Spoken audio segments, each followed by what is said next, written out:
G'day everybody, welcome back to another episode of Johnson's and Meats. Today we've got something completely different. We're going to start with some Mexican loaded potatoes, and then we're going to get into some Greek marinated chicken. Alright, so to start today's cook, today we're going to start with about half a dozen of some white potatoes. Just pick these up from the supermarket. We're just going to stab them with a fork quite a number of times, and then once our oven preheats, we'll bake these off for about 60 to 75 minutes. We'll see you guys shortly. Righto guys, we're going to start preparing our mince for today's cook up. So we just got some 3-star Aldi mince, which I actually find is on par with Coles 4-star mince. So what we're going to do is very simply just cook this till it gets brown. Once it's browned, we're going to add our El Toro taco season, also from Aldi. I've actually tried this one before. It's got a typical Mexican spices in there, like garlic, paprika, and cumin. And then we'll add some more Aldi products, the red kidney beans. And we'll see you guys soon. Okay guys, the mince is fully browned over now, so we're going to add our kidney beans and spices. So we're just going to drain these kidney beans over here, get rid of all the excess juice that we don't need, add them to our mince.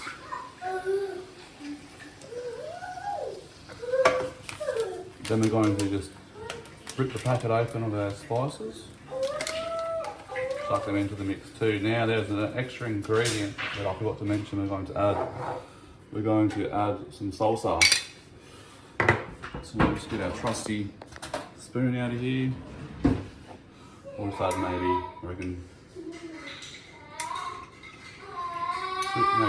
3 tablespoons of salsa to our mix. I'm going to just give that a bit of a mix around. I'm just going to simmer on low heat for about 10 minutes once this is fully blended in.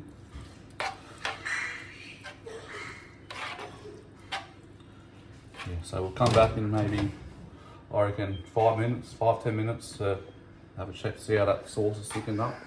And then we're going to set that aside and add that to the potato. Okay guys, that is looking pretty good. It's only been about, I reckon, close to 5 minutes, because it's about as thick as I really want it to get.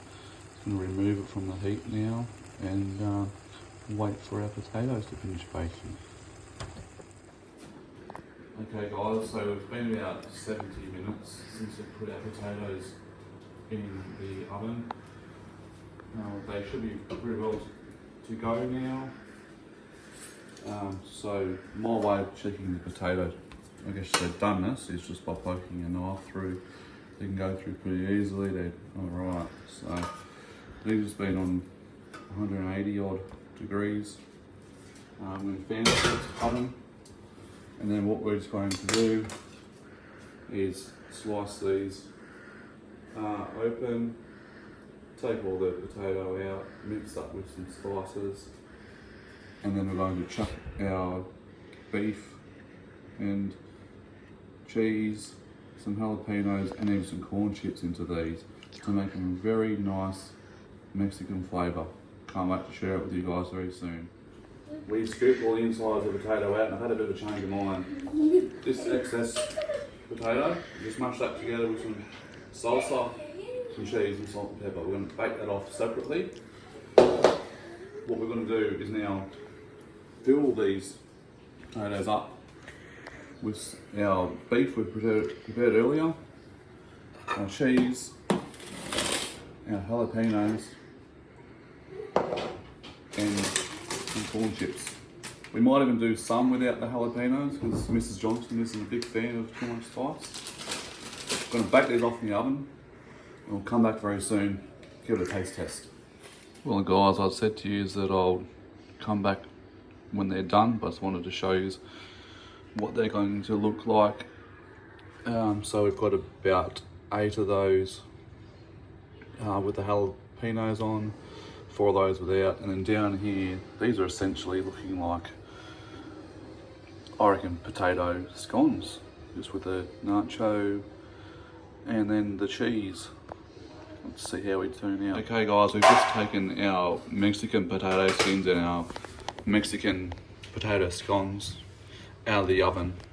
We're gonna rip into these for some afternoon tea, and at the click of the fingers, we're gonna be warming up our Weber kettle for a Greek chicken for dinner. Okay guys, the magic click was an absolute success. Now we're just going to light our fire lighter underneath our chimney, get these coals going. Today we filled 3/4 of a chimney of heat beads. We're using one basket and cooking our bird indirectly. Okay everybody, so our barbecue is nice and preheated to a temperature of 220 degrees. This chicken will be cooked indirectly with both the top vent and the bottom vent open. We're going to check this about 45 minutes into the cook. We're going to be aiming for an internal temperature of 74 degrees Celsius. For those who know me, I don't actually own a temperature probe. So what we're going to be doing is poking the chicken and seeing what color those juices come out. Now, it's important to have your drip tray there to collect all the fat, because you don't want to have any flare-ups. I'll see you guys soon. Okay guys, now it's time to look at our chicken.